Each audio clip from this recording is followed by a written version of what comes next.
क्या आप जानते हैं वुजू सिर्फ पाकीज़गी नहीं बल्कि गुनाहों की माफी का जरिया भी है। रसूलुल्लाह सल्लल्लाहु अलैहि वसल्लम ने फरमाया, जब बंदा वुजू करता है तो उसके गुनाह हाथ, चेहरे और पैरों से गिर जाते हैं। मुस्लिम। सोचिए, हर वुजू सिर्फ इबादत के लिए तैयारी नहीं बल्कि आपके गुनाहों की सफाई का भी तरीका है। ये अल्लाह की रहमत है कि वो हमें हर दिन गुनाहों से पाक करने का मौका देता है।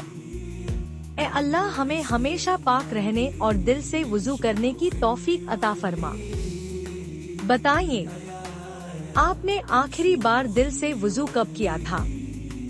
अगर ये बात आपके दिल को लगी तो लाइक कीजिए, शेयर कीजिए और हमारे चैनल को सब्सक्राइब कीजिए ऐसे ही दिल छू लेने वाले इस्लामिक रिमाइंडर्स के लिए।